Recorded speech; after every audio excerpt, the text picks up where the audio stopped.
Hello, welcome to Listen to Coach with myself, Coach Jake Doan, and it's brought to you by Show Muscle, Go Muscle Training. Now, in today's episode, I'm going to be interviewing Sach in Motion. Now, Sach is a fellow Magnum athlete. That's how we met. We met during a shoot where we were all mic'd up, the cameras were rolling, and we were supposed to be training, but we spent a lot of time having conversations about mental health, about wellness, about fitness, and that actually led to me joining Sach's team. And we're going to talk a lot about that team today, so I won't address that right now, but there's one thing I want to address before we get into the interview. A lot of the things that we are going to discuss is about Sach's trauma, about his mental health, where he was mentally at certain points and times in his life, and I just don't want to go into this episode without warning people that it may be traumatic to others.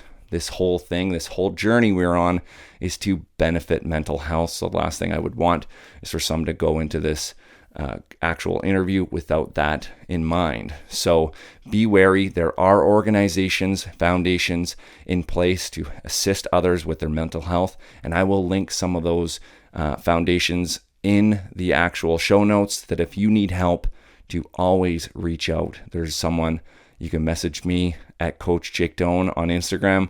I will be there for you if you need that. So we're going to jump right into this interview with Sach in Motion. 2, 1. Welcome, Sach, to Listen to Coach. Well, thanks for having me, bro. Appreciate it. Finally, we made it work, eh? Yeah. So for everyone at home, there's two things I got to admit. Those two things are, we already filmed this. And I accidentally misplaced the file. So we're redoing it, and actually I think it's going to be a much better this time. We have a little more time to have a conversation. We have a little bit more kind of insight. I have a little bit more insight going to this conversation about your history now. There's some things that we're going to talk about today that a lot of people do not know about Sach. And I will introduce you fully now as Sachin. Yep. Not Sach in Motion. It's Sachin. Yeah. And I think that, I mean, you can talk towards that in a second, but I think that that's a big thing is that people don't recognize. People come into different cultures and things kind of get skewed along the way. And I feel like you just kind of gave up on it at one point. Yeah, I mean, look, I've born and raised in North America, right? So I'm 45. So as you can imagine, growing up, not a lot of people that looked like me, at least in some of the areas that I was living at. So naturally, people would say my name incorrectly, right? And, over the years, initially it would be a bit of a struggle, be like, no, that's not my name. Correct it. And then after a while, it just became, okay, whatever. Second, yeah, you just kind of just folded to it. Yeah. But I think at this point in time, especially with the more attention we're bringing to you, the more attention to the fact that, like, this man is about to be the first person of color to run across British Columbia, and we're not saying his name right. And I think that there is something wrong a little bit in our culture for that we can correct right now. So it is Sachin Motion, and so I put the honor back on your parents that Thanks, gave man. you that Appreciate name. Appreciate you. So we're going to talk a lot about training today. We're going to talk a lot about your past. We're going to talk about some stuff about mental health. And I think it's really important to discuss these things. And part of the reason why is your purpose. And we're going to talk about that in a second. We're going to talk about another reason is because you're helping so many people in this very large community that doesn't get a lot of light shined on it. I just today was in a Starbucks and it spoke to a couple officers who I purchased their coffee for them just out of knowing that they're going to have a very long day. It's snowing today in Surrey. So I bought their officers the coffee and I said, I'm actually on my way to go film this podcast and with you, and they knew exactly who you were. Yeah. So our message is getting out there. That's a trip though, eh? Like when you told me that this morning, man, I was like, because for me, if you can imagine, I just kind of live in my own head a lot, right? And I kind of do my own thing, and over the last year, I've been reaching out more. Yeah. But it's still pretty awesome to hear something like that, man. Like that you were talking to some members, and they were like, "Yeah, okay, cool." Yeah, and it demonstrates that recognition is actually falling upon you at this point in time, where people are starting to recognize what you're doing for their community, I think. And I think that that's very important, one, that you recognize that. And we kind of, I'm praising you because I think you understand to some lengths what you're doing for that community. Anyone in the first responders community, I feel like you will never have a full grasp on what a person feels from what you're doing right now. So we'll come back to this because we're going to talk a lot about that community probably midway through this. But I want to always talk about people's history with exercise. I think the most important thing right now is to, with emphasis, I want you to really like stare into the camera. Okay. And I would like to ask you what you feel your true purpose is. Okay. Look in the camera. Look in the camera. Oh, I'll do that. Give them the eyes. Well, my purpose is to affect permanent positive change by maximizing my skill sets for everyone around me. Simple. That's pretty much it. So every single day I do that. And why that's my purpose, or why I kind of use that as my mantra, is because that never changes. Yeah. It always stays the same, right? So let's say after I run across Canada, well, my purpose isn't to run across Canada. My purpose is to affect permanent positive change by maximizing my skill sets for everyone around me. Awesome. So I continue to do that for the rest of my life. Amazing. And so not everyone figures out their purpose in life. Like I feel like a lot of people, we live, we die without knowing entirely. So For sure. It's nice that you have the ability to, look into a camera and say that with emphasis that this is what I'm here for. Now, I think that on a larger picture, there is a part of you that your purpose is kind of being demonstrated in this one manner, and it's what you're doing for these first responders. So I'd like you to go into depth of what you're running right now is drawing attention to. Sure. So over the last couple of years, I've been on this running journey, right, where I've been doing large sort of ultra marathon distances, and an ultra marathon would be 50 kilometers or more in one sort of opportunity or day. And the reason why I'm doing that, for a few reasons. One is because I don't like running, and I never was good at it, so I wanted to start doing something that I wasn't really good at. Number two, everyone can understand what running is and can understand how difficult it is, so everyone can relate to it. Absolutely. And I'm raising awareness for veterans and first responders and emergency personnel with occupational stress injuries, any mental health issues, and PTSD. And there's a charity that I'm supporting called Honor House Society. And it's a small charity here in New Westminster. And that's what they do. Their fundamental purpose is to support those members who are suffering with occupational stress, PTSD, any mental health issues. And it's a refuge for those people to stay free of charge and receive any sort of treatment that they need. And for me, look, I can relate to that because I suffer with my own sort of mental health issues, anxiety, depression. I'm just a naturally neurotic person, like just have a negative kind of mindset, just naturally. So it's a constant effort for me to have a positive mindset. Yes. So, I have anxiety and depression and so for me, over the last few years, I've struggled quite a bit with my mental health. So I was trying to find a way to do something and not relying on anyone else. Yeah. And what I came to realize was no one's coming to help me out. Other people may not see that there's an issue. Government this, that person there, like whatever it is, right? Yeah. So I decided, okay, well, I can run. I'm disciplined. and let's see what happens. And that's kind of what I started doing. Yeah. So we'll talk about your running a little bit more, as in from the training aspect. Because I am your strength and conditioning coach, I do things that are almost in correlation, trying to benefit your running experience. But we'll talk about your staff now that you've kind of brought on to increase that performance, and then we're going to come back to the Honor House and what we're going to be doing in the summertime.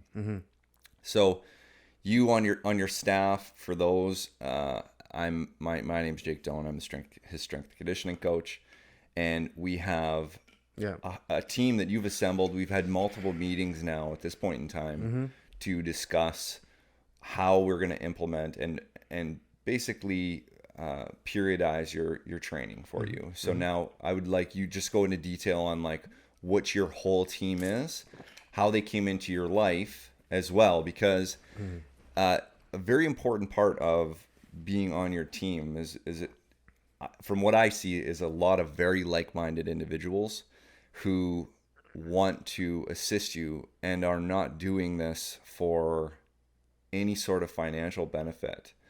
That's one thing that we've talked about and we didn't put out on blast before, is that I'm doing this to solely benefit your message.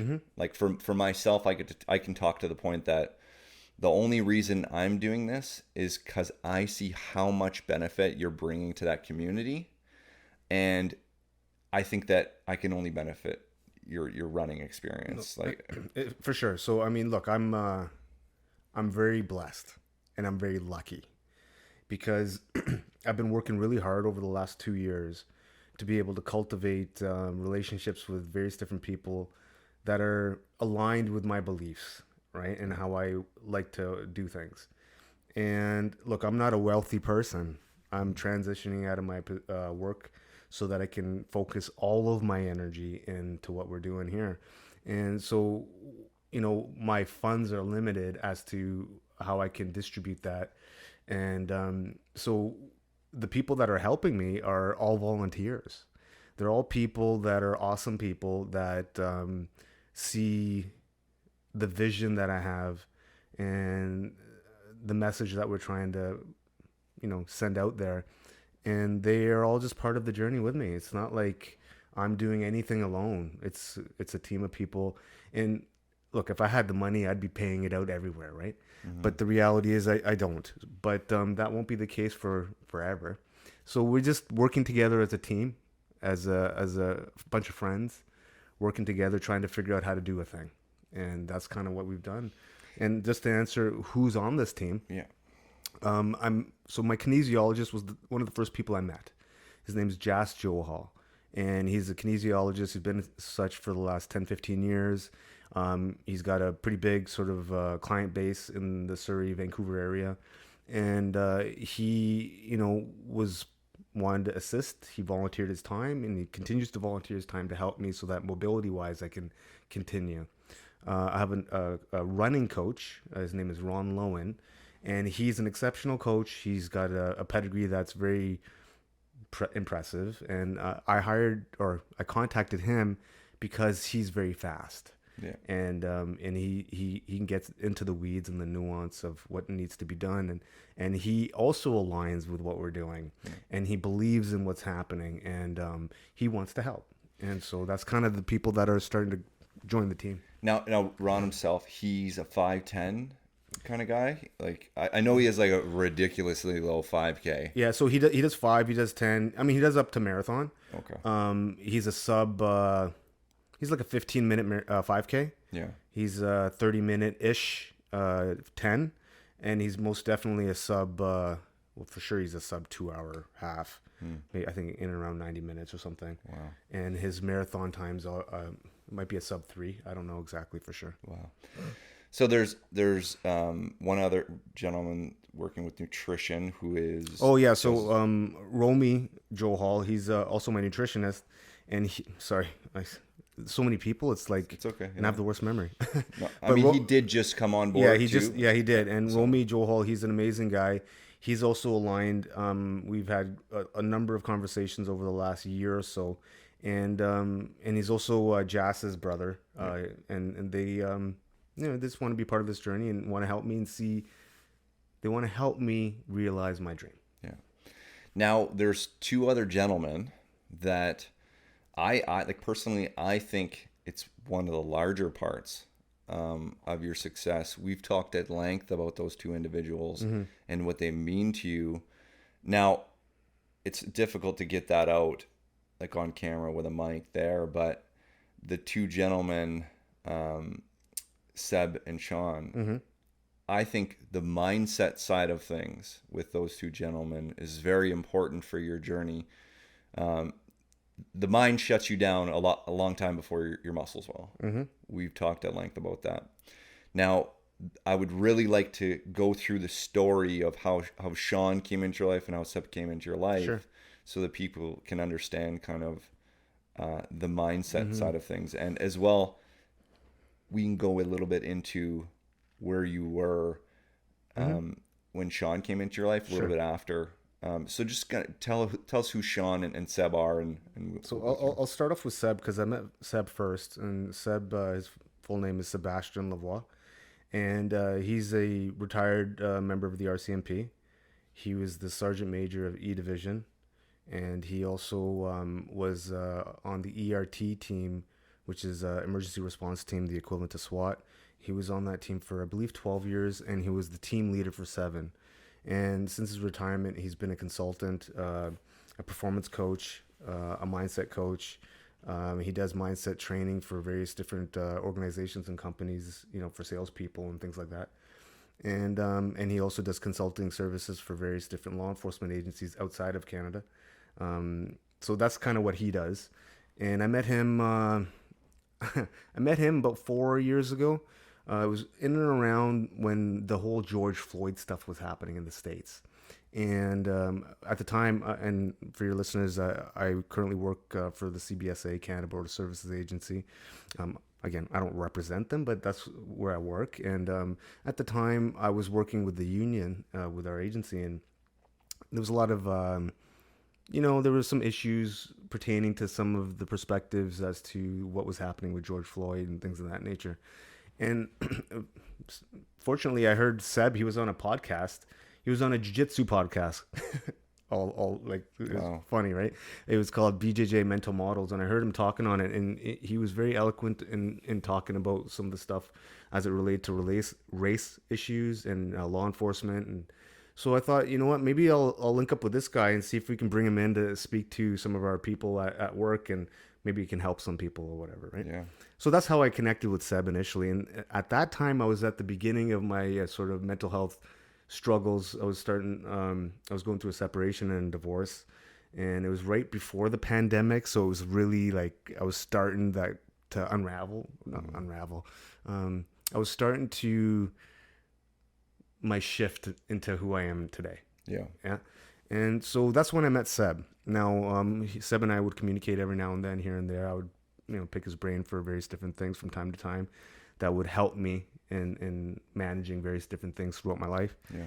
And so I saw that he was friends with another person named Shaun Taylor. And they had gone to Haiti to do some consulting work. And they were coming back from the trip in Haiti. I think it was in like December 2021. And there was a snowstorm here in Vancouver.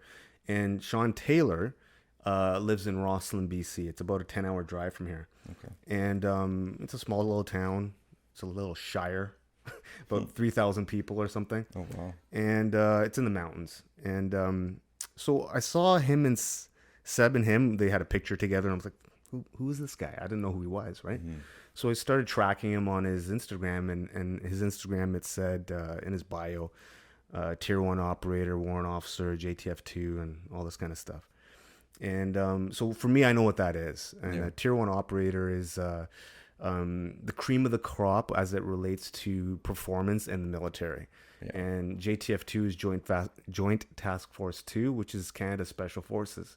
So JTF2 would be the equivalent to like SEAL Team 6. or in Jocko Willink and these types of people, right? And so when I saw that, I was like, whoa, okay, interesting.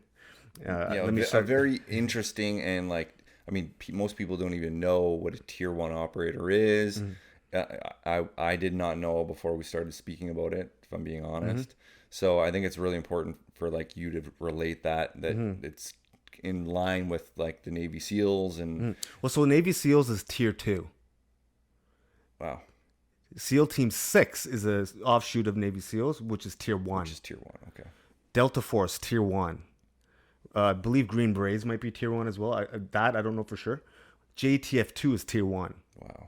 So he was a master sniper.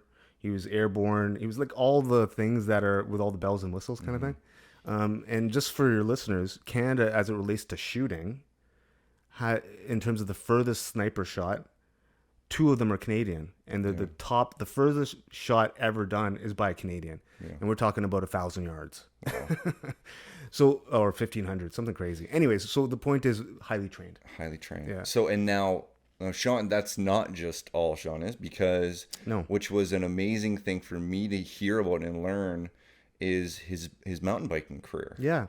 So eventually we ended up hooking up and connecting and talking, and look, I was in December of 2021, I had just run 100 kilometers to raise 21,000 for the BC Yukon Legion. And I trained myself to do that, and it was pretty much all, grit and will, and just kind of did a thing. Yeah. You just pushed through on those ones. Like you didn't have a lot of experience at that time. No training. Just kind of grinded it out on my own, and raised that money. And I was extremely depressed after. Like I was like in the throes of the divorce, custody, and financial issues and work issues and all kinds of stuff. And I'm not complaining about any of those things. A lot of it was, created by me, to be honest. But having said that, I was really depressed. I was a hot mess, to be honest. And I was looking for people to connect with because I didn't have jiu-jitsu anymore. And because of the pandemic, we weren't able to roll. And anybody who does jiu-jitsu, Brazilian jiu-jitsu, knows that there's a camaraderie and connection that's developed when you go to the classes because you're all hanging out with your partners and your friends and whatnot. Yeah. And so I was really struggling a lot. I was alone a lot. I was struggling a ton. I felt like I couldn't relate to anyone. My friends of the last 18 years, we were just kind of growing apart just because I was just thinking differently and whatever, right? So I ended up connecting with Shaun because he was in the airport. I was at work. He was stuck. I connected with him because he made a story on his Instagram saying, let's go. I'm going out for a bite. Anyone want to join? So I hit him up, and we hooked up. What I thought would be a 30-minute conversation turned into 3 hours, and like he could see where I was mentally. I wasn't see the struggle. Yeah, I wasn't in a good place. Like I was emotional with him. I couldn't regulate my emotions very well, so I would cry very easily. And so anyways, we're talking, and then after we had our conversation, it was nice to be able to connect with somebody. And I was like, hey man, can we do this again? He's like, yeah, just call whenever. So what had ended up happening for about 2 or 3 months, for about 3 or 4 days a week, we would Zoom call without any time limit on it. And it would be like 2-3 hours, whatever. Wow. And, I don't say this lightly, but he saved my life straight up. And he helped set the course of the direction of my life. Yeah. Now, what I mean by that is, he didn't tell me what to do. He didn't say, do this, do this, do this. He helped me turn down the white noise in my head to realize what my purpose is. And that's what he helped me with. And he'll say to this day, oh, he only helped me like this bitch. But I guess in the grand scheme of things, he did. He helped me a lot, but it was for a short period of time to help me recalibrate into the direction I needed to go in. Yeah. And now now that I recalibrated myself, he's essentially a mentor of mine now. I talk to him whenever. And to get back to his sort of history, why it's kind of really serendipitous that we connected, is that, he was a tier 1 operator. He retired, though, after a certain number of years. He's almost 60 now. He retired. He had a few businesses, entrepreneur, this, that, and the other. And then in his early 40s, he started riding mountain bikes. Yeah. And if your listeners, I didn't know this, did but you say in his early 40s. 40s? Yes, in his early 40s. And see, I thought that was earlier in his life. No, Wow. bro. Okay. Sorry, I Yeah. didn't mean to No, interrupt. no, You no. continue that because now I'm No, but that's important though, right? very important. It's important because you know when he started jiu-jitsu? He started jiu-jitsu at the age of 52. And he's just about 60 now. Yeah. So the point is, from that piece, is always do something new. Continuing, right? So he started in his early 40s, and he likes to be better at everything he does, like everyone should be.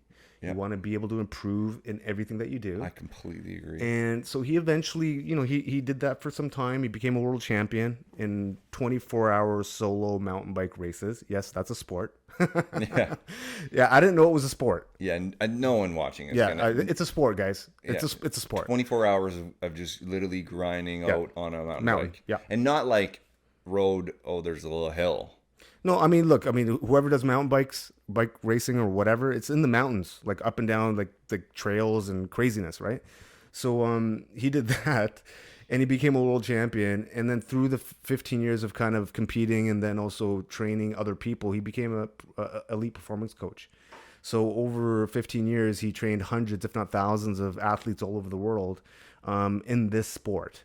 Yeah. And he has 6 world champions that he's trained, and so he has a wealth of knowledge in terms of how to get performance out of people. Yeah. And so now, having said that, he didn't train me in terms of do this, do that. It was just more mindset talk. Really, what we're doing here. Yeah. We're just having conversations. Having a conversation. Yeah. And I think first off, there's relation there, right? Like you have someone to relate to for what you felt like was probably the first time in a couple of years at that point in time, because you, like you said, you shifted from who you previously were, and you're basically coming into a time period where you feel like you're aligning with your purpose. And I think a lot of people will experience that some point in time in their life, and I think a lot of people experience it towards the end of university. Because they're shifting out of a lifetime of being institutionalized and doing stuff from 9 to 3 or having an organized schedule, and then they all of a sudden are in complete control of that, and they don't know how to deal with that. I can relate to that 100%. Right? I think we touched upon that in another conversation we had where people don't know how to cope at that time period of their lives, understanding that they're quite literally going from being controlled to having a sense of freedom that they have never experienced before. There's an element of that, but I think for me, what the real issue was, I was disillusioned. I didn't know what to do with my life. I was disillusioned. I didn't see value in a lot of things. Yeah. I thought it was a waste of time to do a lot of things, because for me, I saw things happening on a day-to-day basis. I was like, why is that happening? Why don't we do this? Or why don't we do that instead? But those things wouldn't happen. Yeah. So for me, I was just disillusioned. I was like, there's no benefit. It was just sad. Yeah. And I didn't know how to get out of that. And Shaun kind of helped me come out of that and redefine what my purpose was. Because I lost my purpose when I was working. Like 18 years in law enforcement, I really had purpose for the first 5 years. And then after that, I just kind of coasted, right? Yeah. Because the first 5 years, you want to do real good at your job, want to understand this, that, and the other, want to do all the cool things, whatever, right? And for some people that is their purpose in life, and which is awesome. It's great. But for me, over a period of time, I never really wanted to be in law enforcement. I did it because I did it. I didn't know what else to do with my life. Well, so where you just said I didn't know, I know this path a little bit. So it's very important to me and to get the message across to everyone that is watching. Every single person that gets into fitness in some sort of way is usually influenced somewhere along the lines earlier in their lives. So I like to go back and find either, was there a person in your life that kind of instigated you getting into fitness in any way, and was there a person that was influential in any sort of, like, I always think back of, like, I used to watch like Kobe Bryant and then eventually LeBron James and athletes like that, and I aspired towards that. Was there anyone in your life, and I mean early in your life, and then we'll kind of go through your years of sport and your experiences, but was there anyone who was influential or pushed you into fitness early in life? My parents always said to be active and fit, but they never actually did those things. And they were working, and so they didn't, they had limitations on what kind of fitness they would do on a day-to-day basis. So they didn't do anything.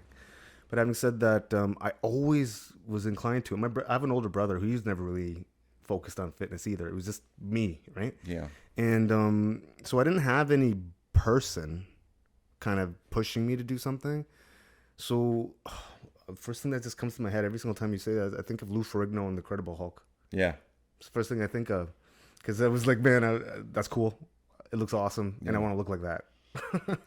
It's kind of where it started. Yeah. For me. I feel like a lot of people, especially young boys, want to look like the Incredible Hulk. Yeah. Now, like from there, now I know you had a move from when you were younger at some point in time. Your father was an engineer, I believe, right? And you guys moved to Dallas. What age was? Oh man! Was so that? My dad was an electrical engineer. He moved down to Dallas. I moved down to Dallas right before grade 9. Right. Okay. So the summer before grade 9, whatever year that was, and I never played any sports. Didn't play anything. Didn't do anything.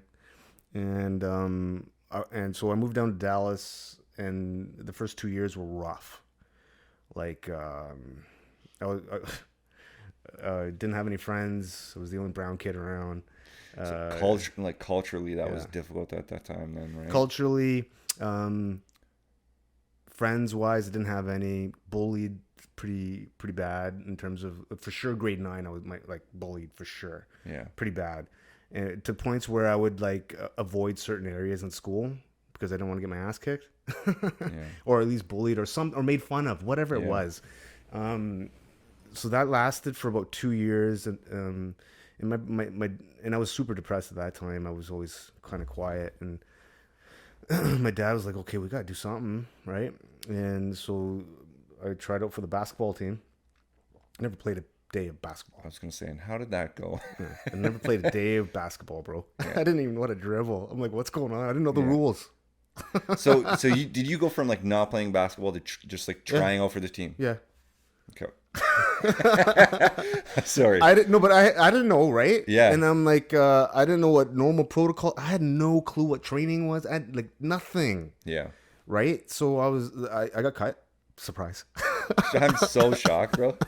You were the perfect height for basketball. Oh yeah, it was probably I don't know at that time maybe. Yeah, I'm not that. I was probably my max right now, 5'9", 3/4. Yeah. 3/4. Come on. He's 5'8". Yeah. Anyways, so I got cut. I think it was about a week after they cut me, and then I was still getting bullied and stuff. And then my dad took me to the guidance counselor, and the guidance counselor was we have a wrestling team, and the wrestling coach is real cool, and he'll take anybody. he just wants bodies. Pretty much. Yeah. It was a small team, right? So you just wanted more people to come in so you can teach them and kind of learn, right? So I joined the wrestling team, and I sucked. I didn't know what I was doing. Grade 10, I started making friends, and then grade 11 started getting better, and I still didn't really focus a lot of my energies in it. I was decent for being I was decent for the amount of effort I put in. Okay. And so it's not something you generated a lot of focus to, was it just kind of occurring and you kind of accepted it? Yeah. It wasn't like, I want to be let me think. I wanted to do well. Yeah. I wanted to and my coach was awesome, Coach Webb. So in terms of people influential, he would be the first one in terms of fitness. Yeah. And he, I just didn't know, right? Yeah. I did my best with what I knew, and I followed the other people. I tried. I was the worst runner on the team. We'd have to do these runs every morning. I'd always be last. Yeah. So I was never fit, that kind of fit. Okay. But I tried. And so. Now, you said Coach Webb had some influence on you at the time. That's a big time for stuff like just like in general character development. Like that's where I felt like a lot of my character development came from was coaches and athletics. And now socially, did you feel you were getting friends socially because of sports, or was that external to athletics? My parents were fairly strict, Okay. like Indo-Canadian type of parents. So when I say that is like I wasn't really going out partying like how all the other kids would, like Yeah. you know, drinking and whatever. That never really happened. But I'd go to the banquets and whatever things that we would do and tournaments. But I still never really integrated fully, if that makes sense. Yeah. And my parents at that time had a restaurant in the States, so I was also working there. So it wasn't like I had the free time to do whatever I wanted to do. I'd go wrestling practice in the morning, go to school, and then after school do wrestling practice in the evening and during season. So we'd have 2 days, right? So I would go through the process of the things, and Yeah. I'd always be a good teammate, and always part of this, putting the music on in the locker room. Like we're all doing the things, but I didn't have the confidence in myself, so I never I would strive to be the best. Yeah. Like I didn't have that confidence, so I saw my friends who were really good, and I would help them Yeah. as opposed to putting it behind myself. So that's kind of where I started with my fitness sort of journey, and that, around grade 11 and 12 is when I started lifting Yeah. a little bit, Okay. and so that's when the bodybuilding little bit started coming in, because it was a lot of it was ego based for me. And it was all about based on image and how I felt about myself. I had low self-worth, confidence, all these things. And I was thinking maybe that would help. So that's what I started. And did it? No. So what happened was, okay, so long story short, after high school, it was not pleasant for me and my family and whatever. But my dad had a business. He ended up losing money in the business and pretty much lost everything. So financially, we weren't doing very well at all. And at the time, my dad had a business visa to live in the U.S. Yeah. So, now the business closes down. Now what do you do, right? And so he's got to figure out all these other. There's a lot of issues and stress and trauma happening at this time. Yeah. So we were living in a house. My dad had to get rid of the house because we couldn't afford it. We had a restaurant that was in a hotel. Like a motel kind of place. Okay. And the restaurant was clearly not doing well because no one was staying in the motel because it's just whatever. Yeah. And so we moved into the motel because we couldn't afford living anywhere else. So the motel said, okay, you can stay in our, so we lived there for about a year. And so we'd get up and go to work in the guy. Yeah. And go, So there was the four of you. So my brother had moved back to Canada. Okay. So my brother, he ended up going to University of Western Ontario. So when he graduated, he moved to London and went to university there. Okay. And I was still in Dallas. So it was just me, my dad, my mom. And and we were just kind of trying to survive. So you're at that time, your father moves to Dallas as an engineer. Yeah. Ends up having a restaurant, then two restaurants, and then you end up living in the hotel with one of the restaurants. Yeah. And just edging by. Yeah. So it's funny how you put it that way. So Yeah. my dad's up here making top 1% in society at that time. Yeah. As an engineer 30 some odd years ago, whatever. So he was working for a company called Fujitsu in the Dallas area. And at that time, he had a work permit to work in the United States. Yeah. But what had happened was before he could get his green card, they had laid him off because they were laying off a lot of people. Oh, wow. So what had happened was he got laid off, and that kind of threw everything into like a state of flux. My dad didn't know what to do at that point. Return back to Canada, stay in the U.S. What's going to happen with the kids? They're in school, blah, blah. All kinds of things went all over upside down. So my dad picked the lesser of two evils and bought a restaurant. And he never been in restaurant business ever. Yeah. So in terms of like understanding resilience and understanding hard work, I learned a lot of that from my dad, like straight up. And so my dad didn't know a lick of restaurants, and it wasn't an Indian restaurant. It was an Italian one. So he ended up learning from scratch everything and made it a success.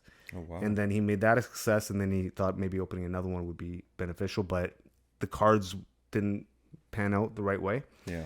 And so he went from engineer, struggle, start up a restaurant, doing well again, and then back down to the dumps. Wow. Yeah. But he also, I mean, his whole life has been that. Like he immigrated from India when he was 19, didn't know English, went to England. Racism and stuff was pretty bad there. He wasn't able to get a job because they wouldn't hire him. He wasn't able to get a place to stay because they wouldn't let him stay in a place. So it was like really difficult. So he ended up getting into university, but he would work. He would go to university at day, and then at night he would work in a factory. He did that for 4 years, nonstop.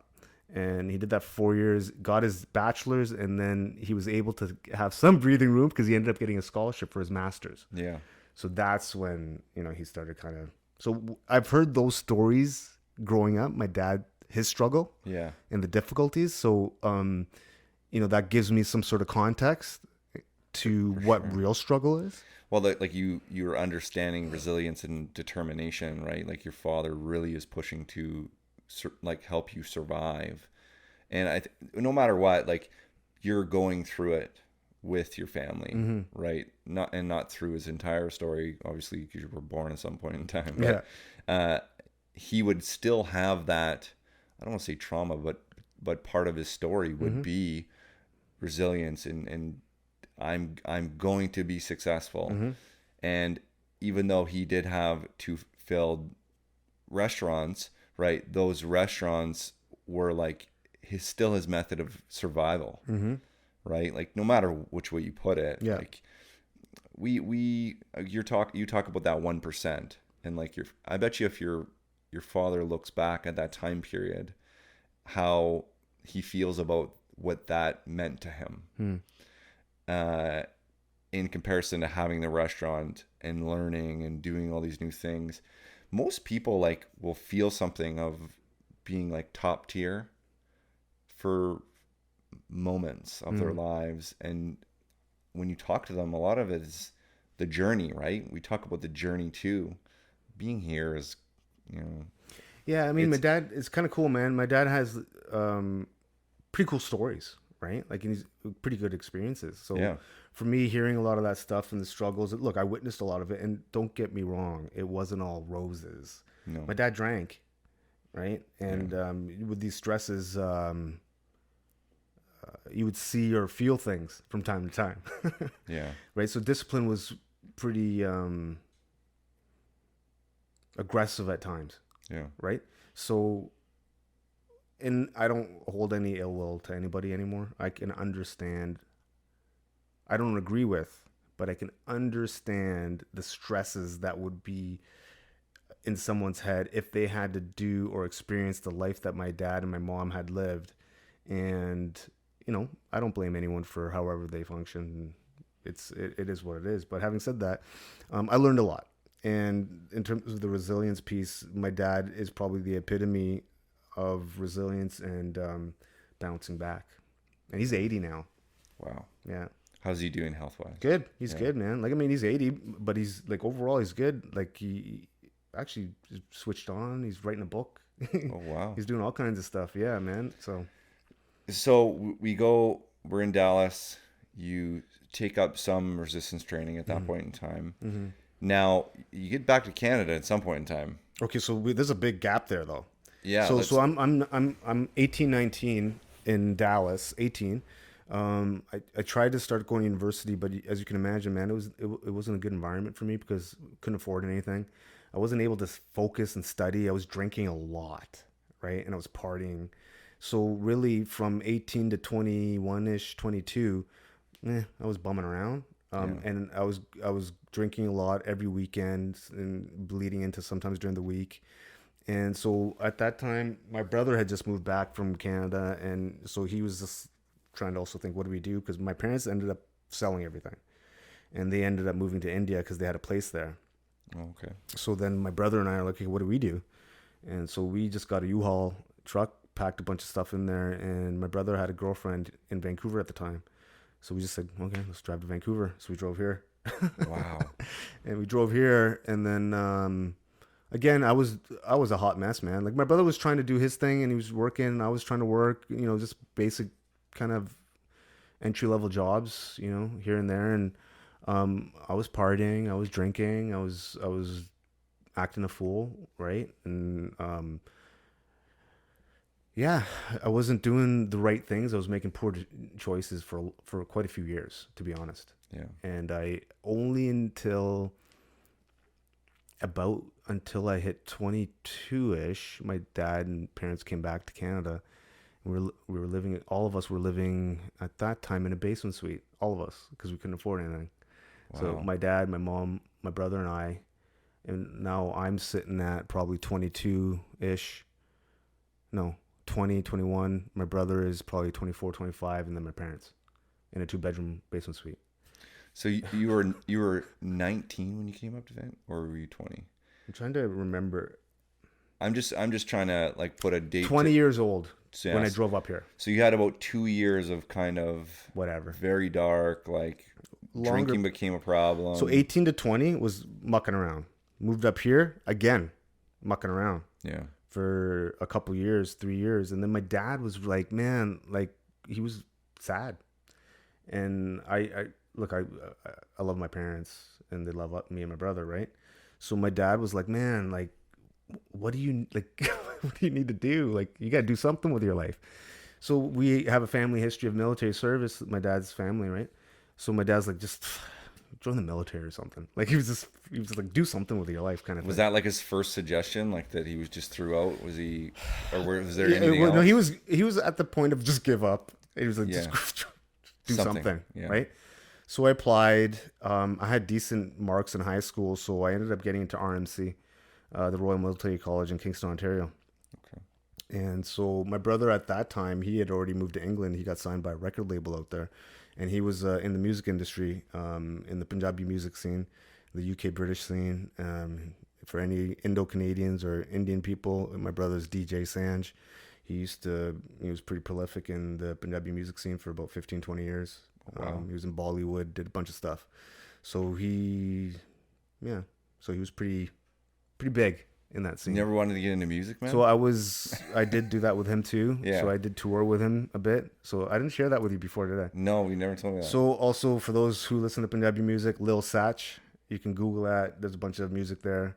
And my brother and I, we used to do a lot, but he was more his stuff. And whenever, I would go to England, I would tour England with him, or I'd go to the States and tour the States. Or he eventually moved to India to do Bollywood stuff, and then he came back to England. Anyway, so did all Yeah. that stuff. Do you feel like during that time that kind of perpetuated that issue of your alcohol and like kind of A lot of ego stuff too, right? Like you're in those environments and drinking and oh, I'm hanging out with this guy and this, dropping name, like Yeah. it's all ego filled, right? So let's move forward. We'll go. You're in Kingston. Yeah, You're in RMC. yeah. And so how was that experience for you? Be honest. Terrible. The reason why I was still drinking, I still hadn't squared away my mental health, man. I had a wicked opportunity.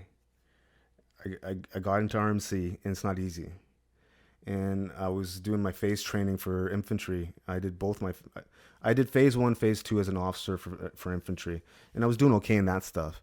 It's just when I got back to the college and studying, I just was depressed, man. I was just drinking a lot, and so eventually I got washed out. I got kicked out essentially, Oh, wow. and so when I left there, I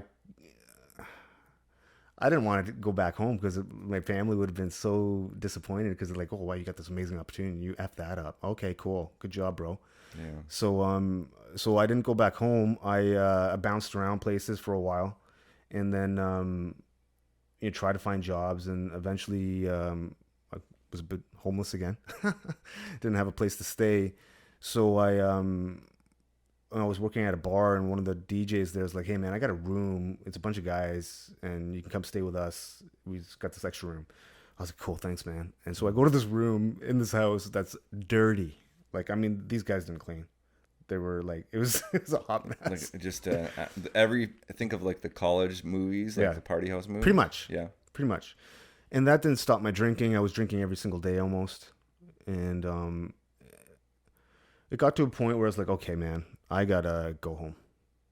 And so I called my parents and I was like, I need to come home. So I came home. and tail between my legs. And then slowly started putting things together. Went to school a little bit. Started putting some wins together, right? And then where I could consistently put some wins together. And then training even more. And then I got in eventually with CBSA. And then I got into it even more. Now, I had squared away a few things, but there were a whole bunch of other things I was just not even focused on. Yeah. I was just like, okay, I got the job. Let me focus this. Let me do this. Let me do that. Like all these kind of things that were right in front of me. And I did all those things and things seemed okay, but I was still, on weekends or whenever I'd go out, I'd, drink a lot. And I wouldn't say I was an alcoholic, but I hadn't understood I didn't understand anxiety and depression, right? And only when the pandemic hit and when I was going through my separation and divorce gave me an opportunity to really understand what that meant for me. Yeah. And then trying to find more coping skills other than the gym or alcohol or, sleeping around or whatever the thing was, right? Yeah. So that's kind of that journey started there. Really, I feel like I'm only 3 years old. I might be biologically 45, but I feel like I'm 3 because I count my life really starting only 3 years ago, because when I've really started organizing my stuff and putting things together and really understanding who I am a lot better and how I can navigate myself through life better. And that's kind of how I came to the purpose. So everything's just falling into place organically for me now. And I'm just kind of riding that wave. So we did an angle change. And we're going to go into talking about how you found that purpose and how running is part of it. Now, what time period do you actually start running? Like which year? Because I know it's quite recently, and the fact, like, we're considering, no, actually, we shouldn't say considering. You are, and I talk at length about this often. I say, you are the man that's going to break the record for running across Canada in the quickest time period. So we'll set that stage first. So I'll say that. But when did you start running? Like foot to ground, you were in a kind of a mind state where you were trying to find some isolation in a way you could benefit your health. So when did running actually come into that picture? So running started in around 2020. So just over 2 years ago. 2 years, right? So I started running really just small little, 3 times a week, 5K kind of thing, right? And now keep in mind, I had no frame of reference. I hadn't ran since high school, right? And so I didn't really know anything. So I was really starting small, really at the beginning of everything. And I started with 3 5Ks a week. My times were 35, 40 minutes, nothing impressive whatsoever. I was so new that I didn't understand nutrition as it related to ultra endurance. I understood for bodybuilding and various short duration activities. So, but yeah, I started then, and 3 5Ks. Shoes were 10 years old, and that's what we started 2020. And you gradually progressed along from 5 to 10, I imagine. And you didn't have any sort of periodization set out in place. And not really. I mean, I was just kind of learning on the fly, so to speak. I knew nothing about running. So for me, I dive into things and just kind of learn as I go, kind of. Yeah. And then once I develop a certain amount, then I dive deeper. That's just how I do things. And for me, that's what I did. I started with 5K, did that for a bit. And I always set goals for myself. Yeah. Even if they're short term, long term, whatever. So in the short term, I set a goal to run 21K. And that was within 2 months. Two or 3 months, something like that. And it wasn't like to do a race. I wasn't setting up, I need to go here, there, whatever. It was just like, okay, this day I'm going to do this. And then I ran 21K that day. Now, the day I ran it, it was not a good emotional day for me because at the time I'm going through a divorce. I was living in the basement suite of the house that I had bought with my ex-wife. So we're living kind of in the same environment. So it wasn't pleasant for her and it wasn't pleasant for me, but we made best with the scenario that we had. Yeah. And so I wasn't having a great day. I came back from work and I was like, man, I need to do something. Yeah. And so I went out. And I went out for a couple hours. Yeah. And ended up running 21K. And I came back home. And what that did for me was no one told me to do it. No one forced me to do it. I did something that I never thought in a million years I would do. And I felt awesome about doing something that I never thought I would be able to do. So it really shifted your mental state. Really, you went from, you know, this kind of darker place to almost finding yourself in that 21 kilometers. I imagine there was a kilometer mark where you were like, wow. There's a lot of kilometers where I was in pain because I hadn't ran like that before. Yeah. And it was the first time I ran that far. And I was wearing shoes that were probably 10 years old. Wow. So they weren't real good runners. I was wearing all the kit that people usually wear when they run, right? Yeah. So I'm just out there running and grinding, and I was talking to myself. I never talked to myself before. Like I was trying to get myself to keep moving, and I would reinforce or encourage myself to continue moving. And and I did that, and after I was done, I don't think I've felt like that, at least in a very long time. Yeah. The sense of self-worth and confidence I developed just from doing that. Some clarity. Yeah. Yeah. Yeah.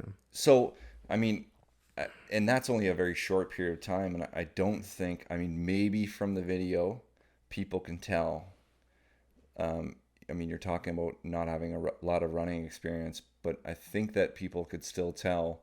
And maybe I'll throw some B-roll clip up of the fact that you were a bodybuilder for quite some time. Like so when we talked about your youth and not getting into training really that much, you got into wrestling, started training a little bit there. It was kind of like mandatory training at that point in time, I imagine. And then your RMC, right? And leaving that. Yeah. And so where did bodybuilding kind of land? Yeah. You know, in that situation, just to go back a little bit from the running. So the bodybuilding started, I got on with CBSA in 2005. Yeah. And I wasn't like a fit guy. I was lifting, but I wasn't like lean or anything like that. And in 2007, I came back from my training with the CBSA. It's about a 13-week training program in Quebec. And I reached about, the heaviest I got was 232 pounds. It's pretty heavy for me. I'm 5'9", 3/4. So 232 pounds for me at that time was very overweight. And when I came back from training, I wanted to get fit. I wanted to get healthier, and I didn't really know how. So there was a supplement shop in Maple Ridge where I used to live, where my parents were living at that time. And it was called Cutting Edge Nutrition. And I went there, and there was a guy there who owned it. His name was Richie Chan. And he's an IFBB pro now. But at the time, he was just working there. He was like a physique bodybuilder, natural competitor kind of thing. And I would pick his brain. He had a really aesthetically pleasing looking body. It looked amazing. And I wanted to look like that. So I went to his store almost every single day, and I would just pick his brain. And then through that process, we started training together. And then eventually I started losing weight. And then I dropped down to about 190 pounds. And then he was like, hey, man, why don't you do a show? And then I started competing. And then that was, so from 2007, then 2008, I competed. And then 2009, 2010, so until 2013 was my last competitive year. Wow. Yeah. And you've collected some medal from that. Yeah, I'd always place second or third, never place first. And provincials, I would always place second or third, but never won first. Yeah. My main, and the reality is I never should have. I was always really aesthetically pleasing, my physique. I was always very lean. It's just my legs didn't have the size as the rest of my body, and other people's legs were always bigger than mine. Yeah. So I never won, but I'd always get second or third, and they were always close, kind of contested sort of competitions. But yeah, no, I did that for a while. Wow. Yeah. Yeah, I mean, fortunately for me, I get to walk around and take a look at some of these pictures that are on the wall here, and I will show everybody in our video as well. But there's also a wall over here, and you did talk about your mental health during COVID, where you had stopped rolling. So for people that don't know, rolling is a term used by people that do jiu-jitsu. Now there's a wall over here where you're changing some belts, Yeah. it seems. Yeah. So where does jiu-jitsu land in the time frame and 2019. 2019? No, sorry, stand by. 2017. So 2017, March of 2017, I started jiu-jitsu. May of 2017, my daughter was born. Oh, wow. So I wanted to start jiu-jitsu for a few reasons. One was I always wanted to. And, listen to Joe Rogan's podcast, and he's got a lot of these different jiu-jitsu players on there. And, I think I was listening to one of his podcasts, and he had had Hicks and Gracie on it. And he was just going to town and talking about it. And I was like, you know what? Okay, I'm going. Hickson's wild. Right? Yeah. So it pushed me over the edge. And I was like, I always want to do it. Let me go do it. Right? So I looked for a school in my area. And at the time, the best school that I found was called Gravity Brazilian Jiu-Jitsu with the professors Logan Lidmark. And I went there. And so I started in 2017 and April of 2017. And then December of that year, I competed. Wow. Yeah. Very quickly. My first competition. So you pick up things pretty quick. I don't know if I pick them up quick. I just like to test myself quickly. So I wouldn't even say like that's like an organic thing that happens. I'm not saying in the sense that, like you just start something and you're good at it. When you start something, I think you really go all in on it. Mm-hmm. So that's the impressive part of that. You might not be like the best of the best, but you definitely put a lot of effort into things, especially like in that short periods of time. So that's bro. I went to all your in. character. I went all in. I have if I would show you my closet, I got like 15, 20 gis. Wow. I just started buying them, and it was okay. So I went all in. I was training every single day. I was like doing double ups and like the whole 9 yards. Yeah. Yeah. I have. No, I'm not gonna speak. Tell me. No. Well, like so previous to my injury, like so that was one thing for me. I had just started with Gracie Jiu-Jitsu, and they had just started like an online platform, and then you can go to certain places that were established with Gracie and get certified. So I started their training, and then almost like within 6 months I got hurt. So I never got to like fully get into the roll life, which I still watch it now, and I feel like I would have been fantastic, like in that. Well, at the very least, fun. Yeah, and I mean, the big thing now is like with me, I couldn't have someone grab the back or touch the back of my neck. Yeah. Or I would just. We'd have a problem. Yeah, we'd have an issue. Yeah. So I mean, for you, it'd be very quick tap out. Yeah. Well, it would be a quick match. Someone grabbed my neck. I'm done, guys. Yeah, Can we stop now? People are like, what's going on here?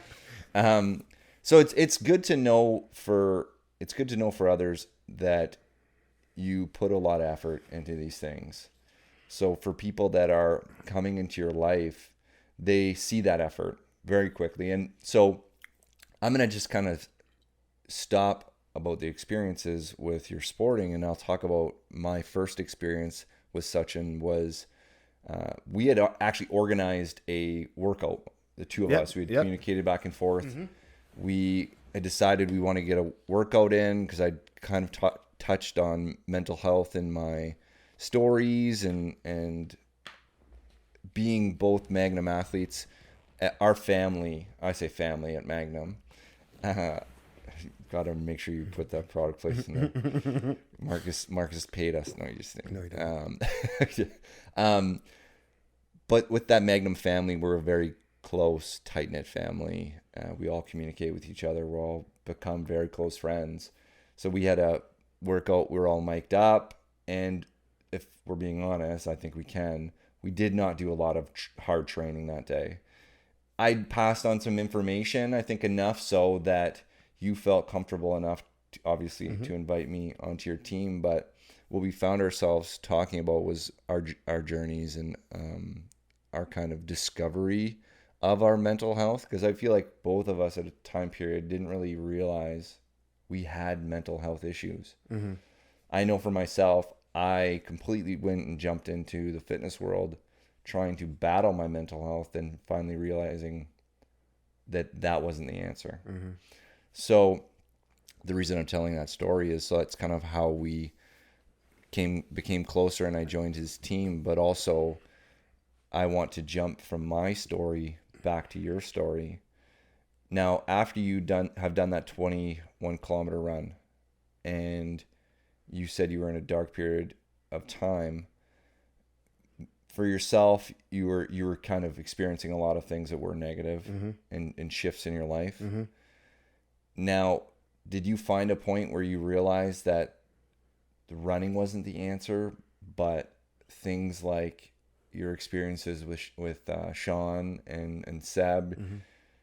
or do you feel like hitting the ground and running has been a sense of like brought a sense of clarity to you in your mental health? So I had clarity. Good question. It's been stages throughout that entire process. Yeah. So I think the beginning, I had a little bit of clarity when I started running, but not much. I was doing a thing. Yeah. And I think really the clarity started developing last year when I started traveling and meeting more people, is when I started really getting, my mind started opening up to the possibilities of what can happen and what that means for myself and everyone else. Yeah. So in my own head and doing my own thing, I didn't, you don't know what you don't know, right? And so for me, I always thought I knew things, but I never tested that against anyone else. Yeah. It was all in my own head. And I wouldn't even need read books. I thought I knew everything, right? Not as I know everything, but why do I need to read that book? What am I going to get out of it? Is there a purpose? Like before, that's kind of how I thought. Yeah. So now, I don't think like that as much anymore. And I think partially because throughout the entire year last year, I was engaging in environments and places that weren't comfortable for me, not just physically. Because like maybe for your listeners, they might think the running and stuff is the real grind for me, and really not really anymore. The training is really not a grind. Yeah. It's gotten to a point now where it's like, okay, let's get it, let's go. Yeah. Right. What's the grind for me is all the other things that are associated with what we're trying to build. Yeah. Because that's not, I don't think that's my natural sort of capabilities. Like I have to go outside of my wheelhouse to be able to work on those things more. So like engaging with people, talking with people, being more vulnerable with people, understanding other people's perspectives more, going to different cities and towns and seeing other people, how they, like all these things, Yeah. I think have helped me receive way more clarity, in conjunction with having chats with Shaun, Seb, and all these other things. So doing it all together, I think, is what's helped. Yeah. So you talk a little bit there about going to these other communities and stuff, and that is a big part of what we're trying to do here, our overall mission. When you're talking about some of the things that are probably a little bit more difficult for you is, I think what you're talking about is like communicating with sponsors and these things in between. Like in a lot of cases, we have this team that you're just the vessel. Like you're the front man, you're the lead singer, you're the runner, and we're kind of facilitating your training, and we're trying to build a team around you as well to start to handle even the financial side of things and everything. So, but let's talk a little bit about the fundraising side of things, because a lot of what we're doing is in honor of Honor House. Yeah. Right?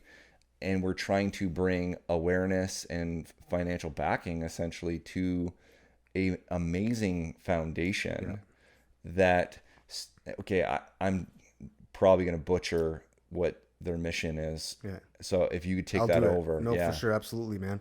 And after I kind of go over what they do, I would love to be able to read something that I received from the president. Oh, for sure. Yeah. Yeah. Okay, so Honor House Society is a nonprofit charity that supports veterans, first responders, and emergency personnel with occupational stress injuries, mental health issues, PTSD, all of the above. Now, they have one location in New Westminster, and they have a ranch in Ashcroft, BC, which is about 345 kilometers from here. And they have one full-time employee, and the rest, everyone else is volunteers that support this environment. And what they do at Honor House, which is in the lower mainland of British Columbia, they provide a home away from home for members that require any type of treatment in the lower mainland, be it a shooting, mental health, family, whatever it is. They can come there and call and say they can stay there for free. And they have enough space for their families to stay as well. Wow. So it's about enough room for 4 or 5 families to live in that house. And they've had people stay there upwards of 9 months, shooting victims and surgeries and whatnot from there. Now they're working on a ranch in Ashcroft, BC, it's approximately 120 acres with 10 cabins, and they're trying to provide cutting edge treatment for those members to receive while they're staying there in a peaceful environment, and their families can stay with them as well free of charge, so that the families don't have to be without and they can receive that treatment as well. So, and the treatment includes equine therapy and things like that. So the money that I'm generating is for them, and not just for them. Look, this is an ongoing mission, right?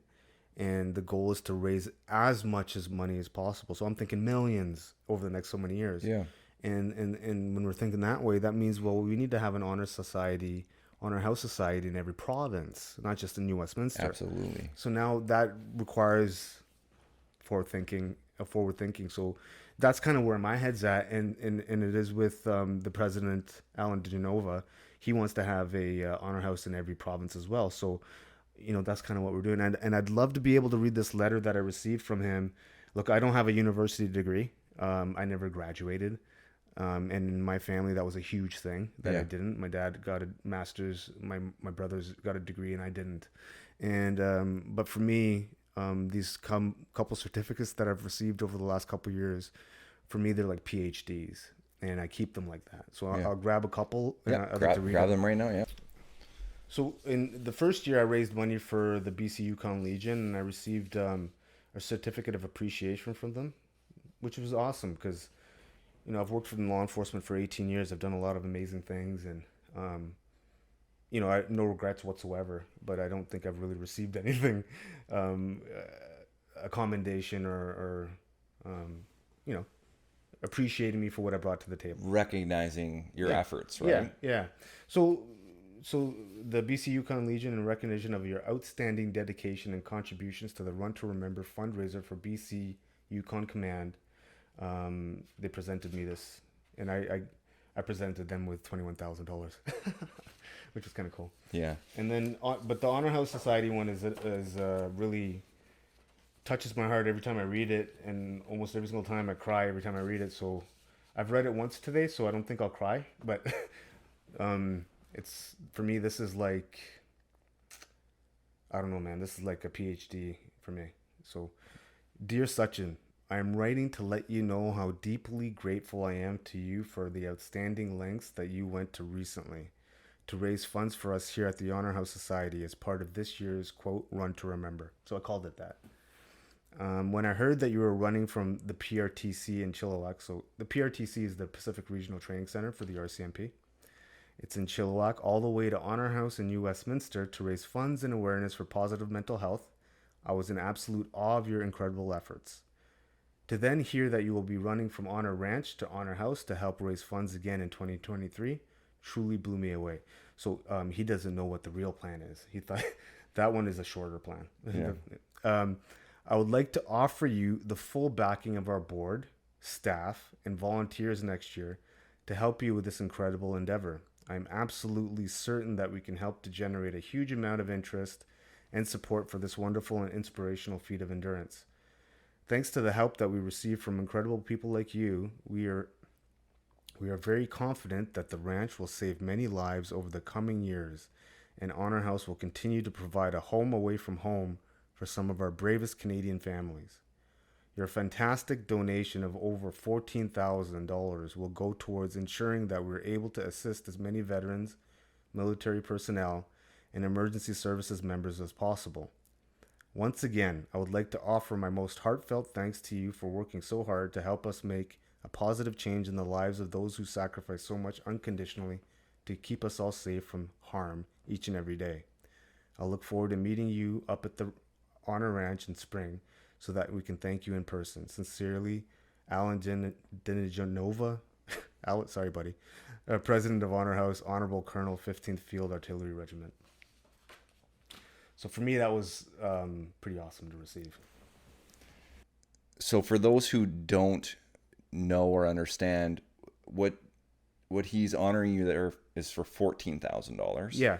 And now in totality, it's much larger than that. Yeah. Now I don't want to butcher any numbers, Sure. So let's give that a shot from yeah. the end. So for honor, so over from last year, last November, 12 months before that, so in a 12-month span, I had been raising money for charities. Yeah. In total, in a 12-month period, I've raised over $40,000 for the BC Yukon Legion and Honor House. Okay. So the first year I raised money for the Legion. Nice charity, no issues there. But for me, I aligned myself a bit more with Honor House because they service everyone. Yeah. Whereas the BC Yukon Legion services veterans and RCMP, not all first responders, not all fire. No, okay. Like it's just limited there, right?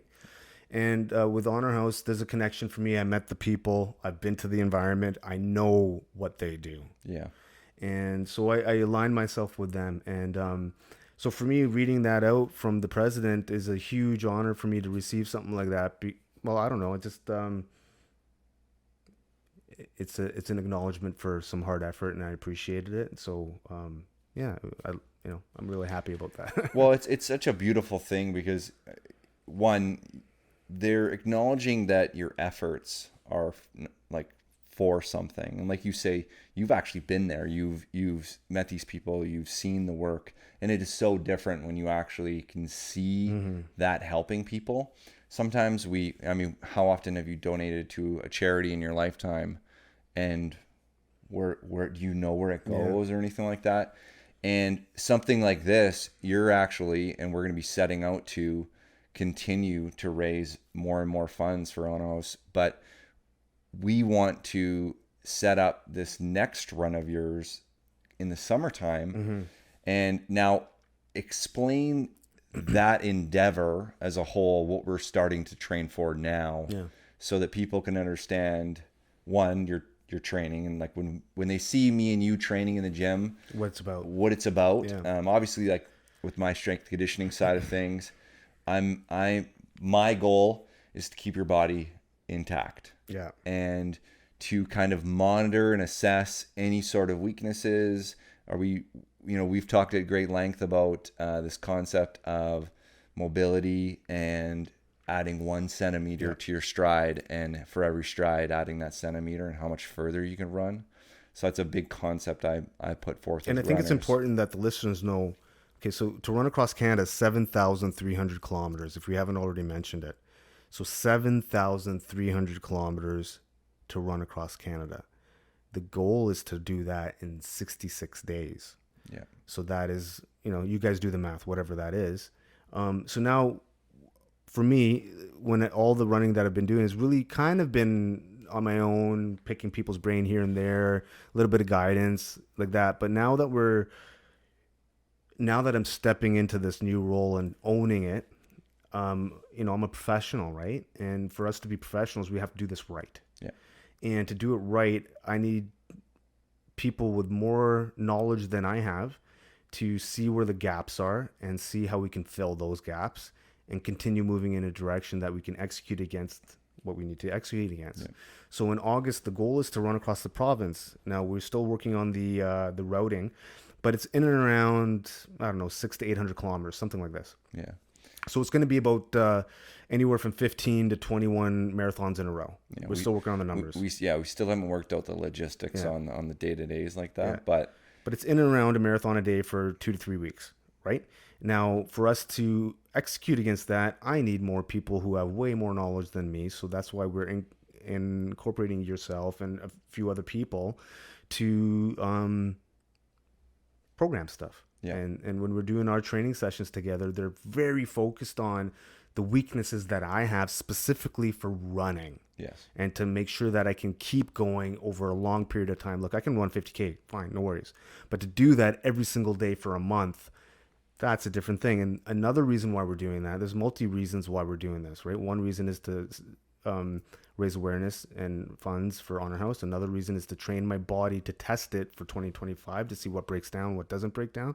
And so we can have contingency plans for the future, so we can have plans in place to cover those things.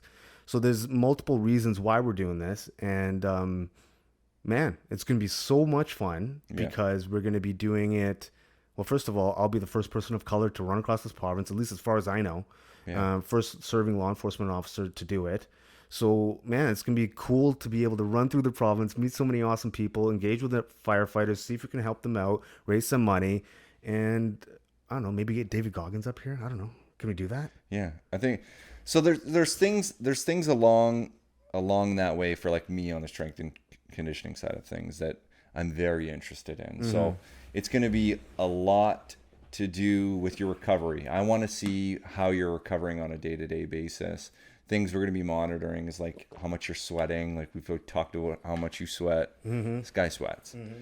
And so we're looking at hydration, nutrition, and recovery is a large part. How are we going to manage that while crossing BC is going to actually tell us a lot about what we're going to be doing in the future when we're crossing Canada. So that's that side of things. Now, while we do that and are actually running across BC, there's some things where we talk about logistics and the things that we're going to be doing. We're going to be stopping in some very, I want to say like places of hardship. There's places in British Columbia where there's forest fires and where homes of these firemen are burnt down. Mm-hmm. And yeah, they're still struggling. So over the last few years, BC always has forest fires every year, every summer. Last summer, I believe it was rougher than normal. And some of these firefighters have still been affected because their homes and whatnot have been burnt down while they're fighting these fires. Right? Yeah.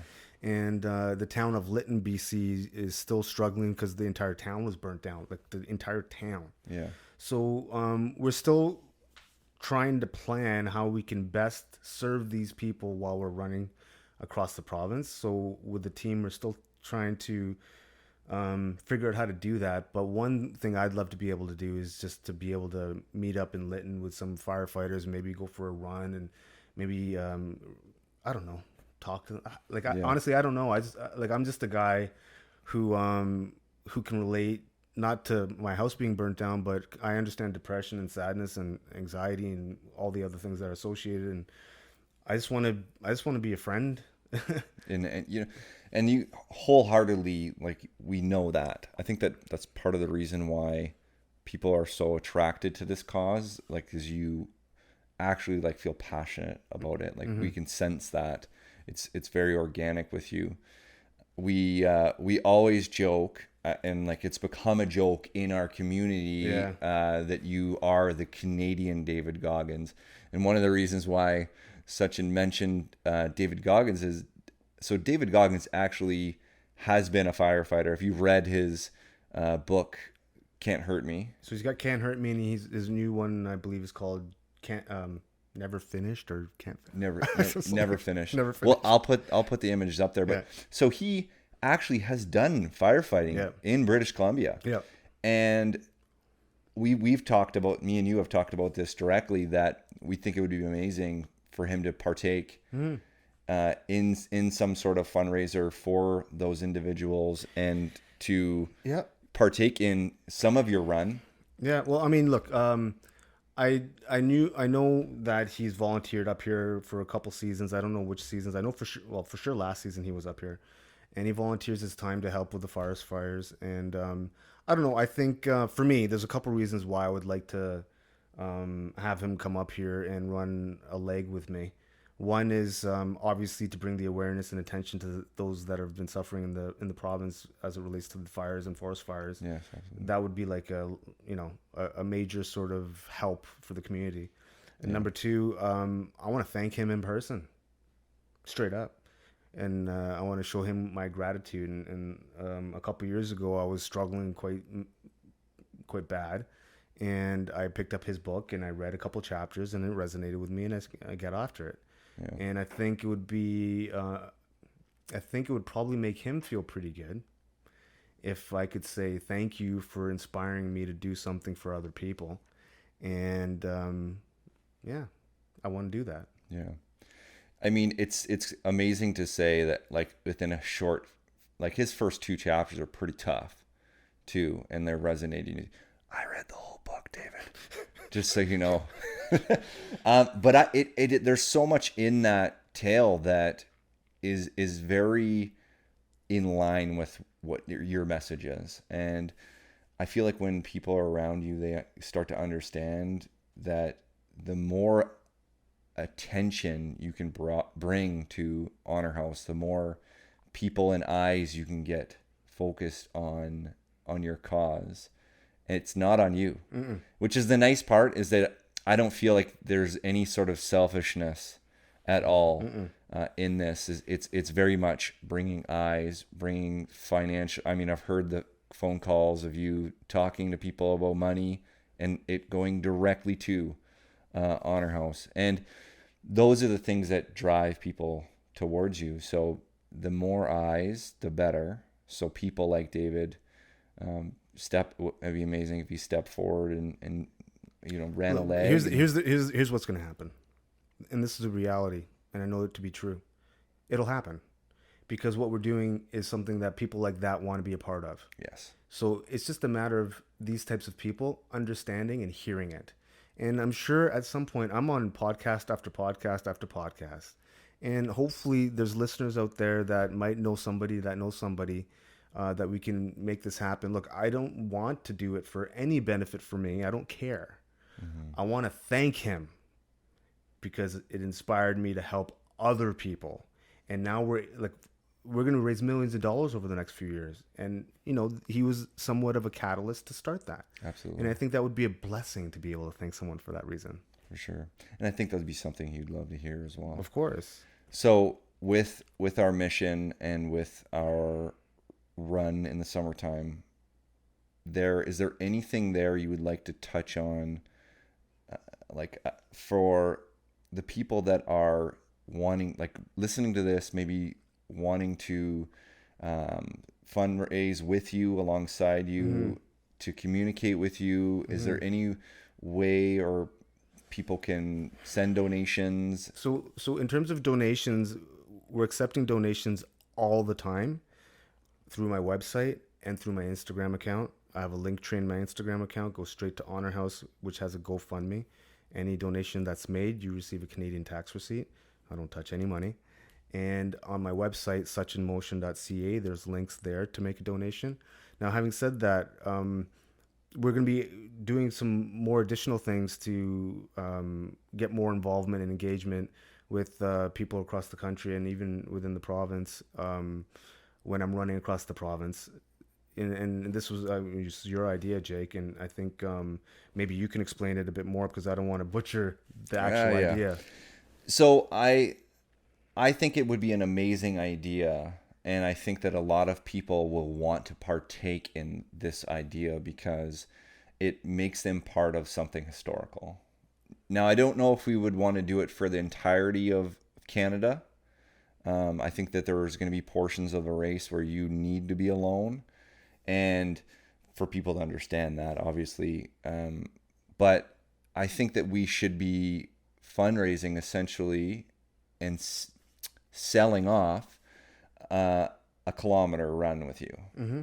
And basically my idea behind that is if you want to run kilometer number 526 with such, because you know that's, logistically we'd have to work it out so that if a person was in this city at this time, they could run with you.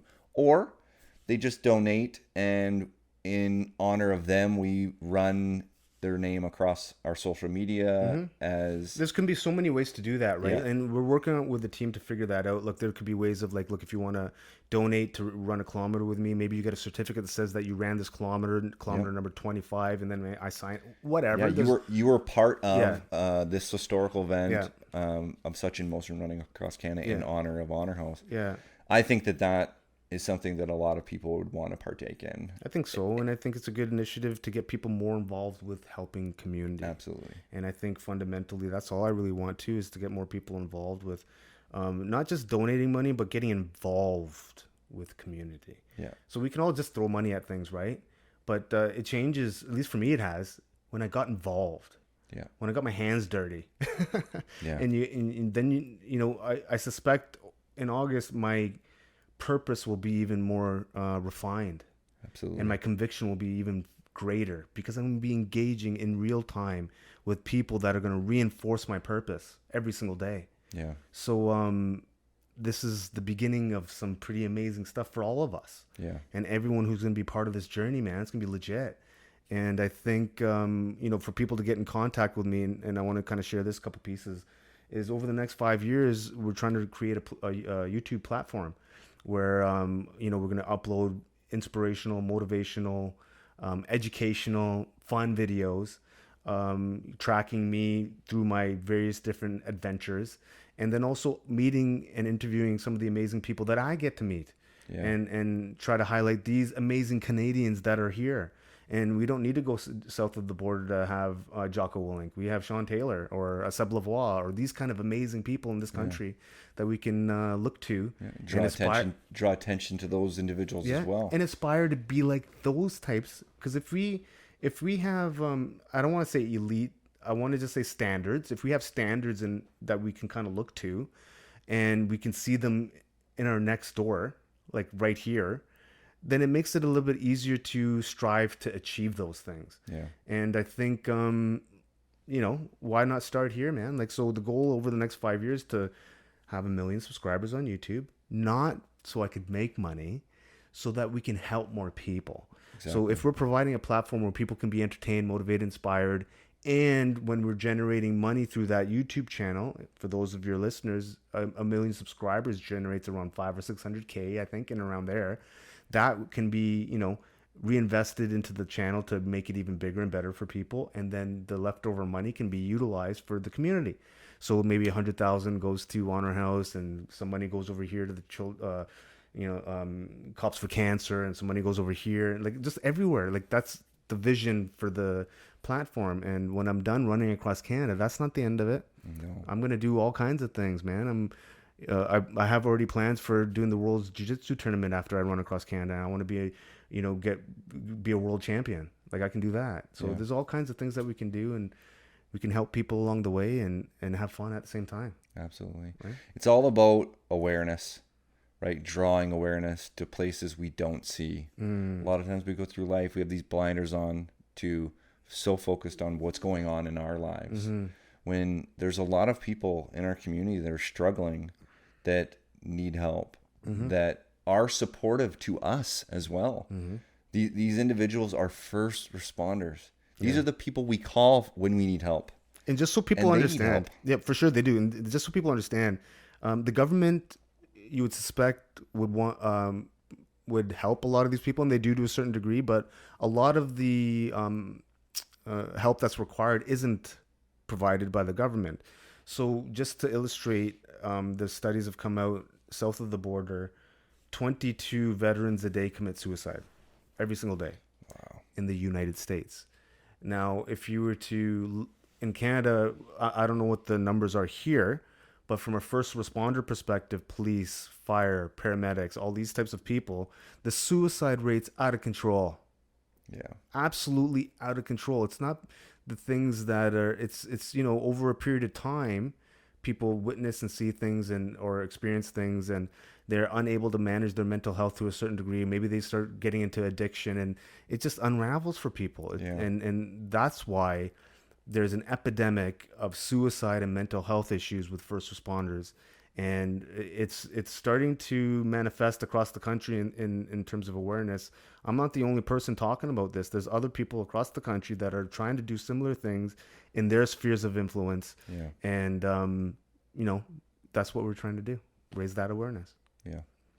It's amazing, man. For myself, we've talked about my struggles with mental health a lot. And I honestly, I owe a lot to you in the sense that you've developed a passion for me to help in this environment that I honestly never would have had any sort of insight.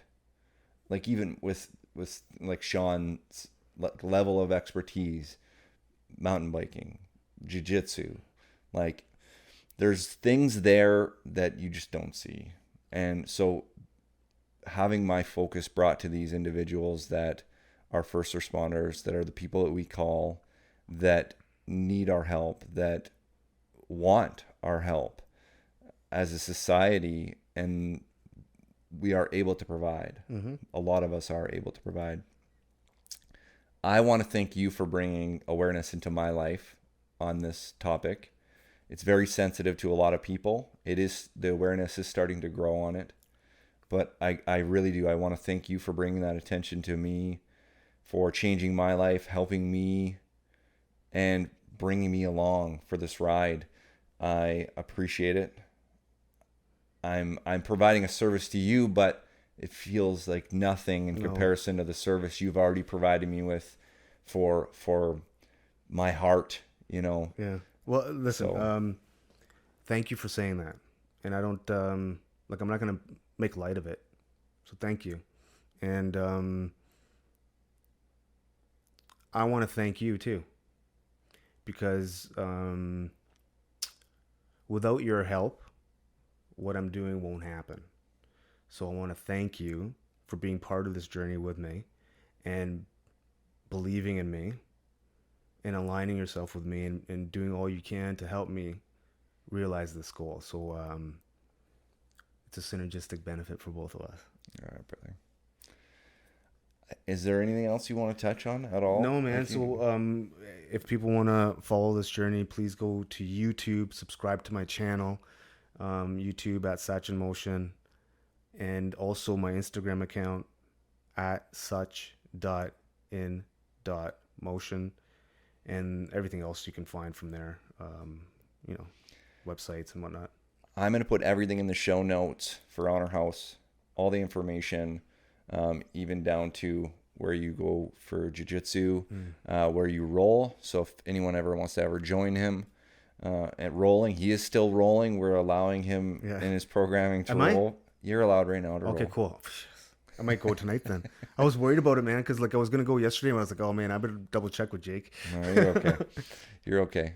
So we'll put all that information in the show notes. Please follow Sach on this journey, not just on social media, but make sure you tune in when you can to watch how this unravels. I think it's going to be a historical event that you could quite literally partake in. It will be historical, because it will be the first group of people to run across this country as a collective, raising awareness, raising a ton of money, and having fun at the same time. It's not going to be a small thing. We're going to galvanize the entire country around a common goal. What Terry Fox did for cancer, we're going to do the exact same thing for mental health. Well, God willing, or whomever willing. That's what the goal is. So historic. So join us. It's going to be fun. Firstly, I'd like to say thank you. On behalf of myself and Sach, we appreciate you making it through today's episode. There are important things to note in the show notes. There's information about the foundations we spoke about today that are supporting Sach's journey, that are supporting Sach's message. So it's very important we share and draw attention to that. There's information about where to find Sach as well. And the big thing here for myself is I want to remind everybody before we leave, train your minds. train your bodies, but always train with maximum effort. Thank you for coming to Listen to Coach.